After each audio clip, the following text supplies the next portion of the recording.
JUI,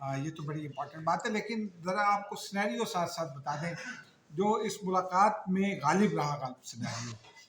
شاید ایک جملہ بھی اس طرف پھینکا گیا ہو اس حوالے سے، وہ یہ ہے کہ مولانا فضل الرحمان اور عمران خان کا کے درمیان جو تعلق ہے وہ لو ریلیشن شپ، آپ کو پتہ ہی ہے مولانا اور عمران خان کے ایک دوسرے کے بارے میں کیا نظریات کیا خیالات تھے، لیکن اب وہ ایک میرج آف انکنوینئنس کی کوشش ہو رہی ہے۔ عمران خان یہ چاہتے ہیں کہ مولانا فضل الرحمان جو ہے وہ ان کی مدد کریں، کیونکہ اس ملک میں اگر آپ نے کوئی تحریک چلانی ہے، اگر کوئی ڈنڈے کھانے ہیں، تو وہ ورکر مولانا فضل الرحمان کے پاس ہے جو یہ سب کر سکتا ہے، وہ مقابلہ بھی کر سکتا ہے پولیس کا، وہ آنسو گیس سیلنگ بھی برداشت کر سکتا ہے، اور وہ ڈنڈا کھڑکا بھی سکتا ہے، پولیس کو مار بھی سکتا ہے، یا جماعت اسلامی کے پاس ہے کچھ ایسا ورکر۔ تو وہ چاہتے ہیں کہ مولانا فضل الرحمان ساتھ رہیں، لیکن مولانا فضل الرحمان کا ماضی میں کئی واقعات ایسے ہو گئے جس کی وجہ سے مولانا فضل الرحمان ان پر اعتبار کرنے پر تیار نہیں۔ مولانا نے بارہا پیغام ان کو بھیجا کہ وہ ان کے سے جو ملاقات کے لیے آتے ہیں، مولانا کہتے ہیں یہ ہمارا پیغام پہنچا دیں، وہ کہتے ہیں جی، عمران خان کہتے ہیں جی مولانا مان جائیں گے۔ مولانا کہتے ہیں مولانا یہ کہتے ہیں کہ بھائی ہمیں یہ تو بتائیے کہ اگر ہم کوئی وعدہ کر لیں، کوئی اعلان کر دیں تو عمران خان اس پر کھڑے ہوں گے؟ اس کی کوئی گارنٹی کرنے پر تیار نہیں ہے۔ تازہ واردات جو پڑ گئی ہے جلسے کی منسوخی والی، وہ بھی ایک بڑی امپورٹنٹ بات ہے، کیونکہ مولانا فضل الرحمان کو یہ ان کے قریبی ذرائع سے میری بات ہوئی، جن کے ساتھ شاید مولانا نے بات کی ہوگی، مشاورت کی ہوگی، ظاہر سی بات ہے ان کی پارٹی کے لوگ ہیں، تو وہ یہ کہتے ہیں کہ مولانا فضل الرحمان کو یہ شکوہ ہے کہ وہ جو محمود اچکزئی کے ساتھ اور اختر مینگل اور دیگر اتحادیوں کے ساتھ جو کیا عمران خان نے وہ اچھا نہیں کیا، کیونکہ جلسہ رکھا تو ان کی مشاورت سے تھا، لیکن منسوخ اچانک کر دیا، ان کو ہوا تک نہیں لگنے دی۔ منسوخی کے بعد ان کو پتہ چلا وہ بھی نالاں ہیں، مولانا بھی نالاں ہے، اور مولانا اس بات پر تیار نہیں ہے کہ وہ عمران خان پر اعتماد کرے۔ لیکن اس میں ایک اور بات بھی آپ کو یاد ہوگا، کچھ 4-6 مہینے پرانی بات ہے، ہم نے ایک بار آپ کو یہ بتایا تھا کہ مولانا عمران اتحاد نہیں ہو سکتا۔ اب آپ کو یہ خبر دے رہے ہیں کہ مولانا فضل الرحمان اور عمران خان کا اتحاد جو ہے وہ ایک خواب بن گیا ہے، وہ عمران خان کا خواب ہوگا، لیکن مولانا فضل الرحمان اپنی سیاست کریں گے، عمران خان کے ساتھ ہو سکتا ہے کسی بات پر اتفاق کر کے ان کی کوئی مدد بھی کر دیں، لیکن اتحاد کوئی نہیں ہوگا، اور اس مولانا کی اس پالیسی کا فائدہ حکومت کو ہوگا۔ حکومت کے لیے مخمصہ یہ ہے کہ حکومت کچھ قانون سازی کرنا چاہتی ہے، ایک آئینی ترمیم کی بھی بات ہو رہی ہے ایک عدلیہ کے حوالے سے، اس میں پی ٹی آئی تو ساتھ نہیں دے گی، لیکن مولانا تو ساتھ دے سکتے ہیں۔ وہ جو اطلاعات ہیں، گو کہ عطا تارڑ صاحب یہ فرماتے ہیں کہ کوئی ترمیم زیر غور نہیں ہے، لیکن سیاسی حلقے بھی جھوٹ نہیں بولا کرتے، وزیر اطلاعات تو اکثر ہم نے دیکھا ہے کہ ان کی باتیں غلط ثابت ہو جاتی ہیں۔ سیاسی حلقے یہ کہتے ہیں جو حکومت کے قریب اور ہمارے ذرائع بھی ہیں، وہ یہ کہتے ہیں کہ یہ ڈسکشن میں ہے کہ کیسے کرنا ہے۔ دو چیزیں، ایک تو جو پروسیجر اینڈ پریکٹس ایکٹ ہے،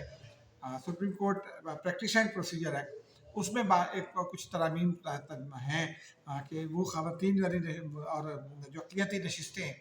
وہ پی ٹی آئی کو نہیں دینا چاہتی حکومت، تو اس کے حوالے سے کیا کیا جائے، کیسے کیا جائے، سپریم کورٹ کا فیصلہ جو ہے اس کو کیسے ریورس کیا جائے،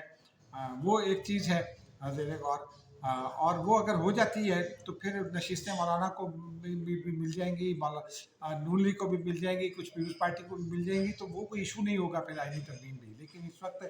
ہم نے آپ کو کل بھی بتایا تھا کہ 5 سینٹ پہ اور 4 غالباً قومی اسمبلی میں کم ہے 2/3 میجورٹی میں حکومت کے پاس، تو اس طرح سے وہ معاملہ ہو سکتا ہے۔ لیکن ایک اور معاملہ بھی زیر غور ہے، وہ کہ جو ججز ہیں، وہ ججز جن کو حکومت اپنا مخالف سمجھتی ہے، جنہوں نے اپنے کنڈکٹ سے کچھ یہ ثابت کیا کہ وہ عمران خان کا ساتھ دینا چاہتے ہیں، ان کے ونگز کیسے کلپ کیے جائیں، یعنی اس میں 2 تجاویز زیر غور ہیں۔ وہ جو قاضی فائز عیسیٰ کی بڑھانے کی مدت بات ہو رہی ہے، وہ تو قاضی صاحب نے کہہ دیا ہے کہ مجھے ایکسٹینشن نہیں چاہیے، اور اگر آپ نے مجھے ایکسٹینشن دے دی ہے تو پھر آنے والے ہر چیف جسٹس کو ایکسٹینشن دینی پڑے گی آپ کو، یہ کچھ تحریری کریں۔ تو یہ جو معاملہ میری اطلاع کے مطابق آئینی حلقوں میں زیر غور ہے ترمیم کے حوالے سے، اس کے لیے آئینی ترمیم کی ضرورت پڑے گی۔ اس کو ٹینیور پوسٹ کر دیا جائے چیف جسٹس کے عہدے کو، جیسے آرمی چیف کی ہے،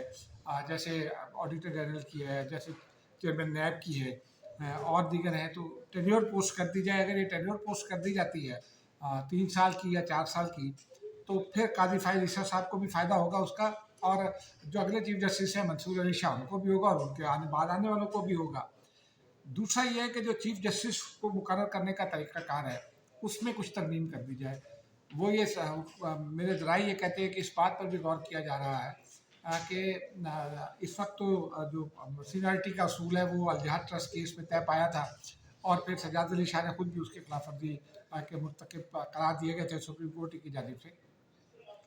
تو وہ یہ ہے کہ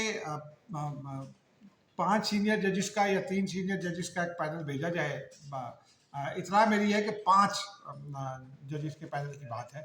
کہ وہ بھیجے جائے، ان کو بھیجا جائے کہ وہ حکومت اس میں سے کوئی ایک چیف جسٹس مقرر کر لے، انتخاب کر لے، پرائم منسٹر کر لیں یا پارلیمانی کمیٹی کر لے، اور باقی پھر جو ہے وہ جب کام کرنا چاہے تو کام کرے، ورنہ گھر چلے جائیں جیسے افواج پاکستان میں روایت ہے۔ تو وہ غور ہو رہا ہے، اور اس کے لیے آئینی ترمیم کی ضرورت پڑے گی۔ آئینی ترمیم کے لیے مولانا کی ضرورت پڑے گی، مولانا کو کچھ دینا پڑے گا، مولانا کو کچھ دینا پڑے گا، یقینی طور پر ان کی شکایت دور کرنا پڑے گی، ان کی شکایت کے ازالے کے لیے کچھ نہ کچھ تو ایسے بڑے اسٹیپ لینا پڑیں گے۔ مثال کے طور پر کوئی ضمنی انتخابات کہیں ہوں گے تو وہ نشستیں مولانا کو دینا پڑیں گی، اور وہ مولانا کے اگینسٹ حکومتی جماعتیں اپنے امیدوار کھڑے نہ کریں، کہیں اگر خالی ہوتی ہیں، کچھ اگر ڈی سیٹ ہوتے ہیں تو بھی یہ معاملہ ہے۔ لیکن ایک بات آپ کو بتا دیں، آئینی ترمیم میں اگر اس وقت کی جو آئینی پوزیشن ہے، آئین میں واضح ہے، 63A میں بہت واضح ہے کہ پرائم منسٹر اور اسپیکر کا انتخاب یا چیف منسٹرز کا انتخاب، معاف کیجیے گا، اسپیکر کا تذکرہ نہیں ہے لیکن وہ اسپیکر پر اپلائی ہوتا ہے کہ پرائم منسٹر اور چیف منسٹر کا انتخاب، آئینی ترمیم یا فائنانس بل، یہ 3 معاملات ایسے ہیں جس پر ڈیفیکشن کلوز لگ سکتی ہے، یعنی اگر آپ پارٹی کی ہدایت کی خلاف ورزی کر دیں تو آپ ڈی سیٹ ہو سکتا ہے ایم این اے یا سینیٹر، ادروائز نہیں ہو سکتا۔ تو یہ معاملہ جو ہے یہ والا آئینی ترمیم والا، یہ آئینی ترمیم کے زمرے میں آتا ہے، تو اس کے اوپر جو ہے وہ ڈیفیکشن کلوز تو لاگو ہوگی، لیکن پی ٹی آئی کے وہ جو 41 ایم این اے جو اب سپریم کورٹ کے فیصلے کے نتیجے میں کسی کے ایم این اے نہیں رہے، ان کے اوپر یہ کلوز لاگو نہیں ہوگی۔ تھوڑے لکھے کو بہت سمجھیے۔ مجھے اجازت دیجیے، خدا حافظ۔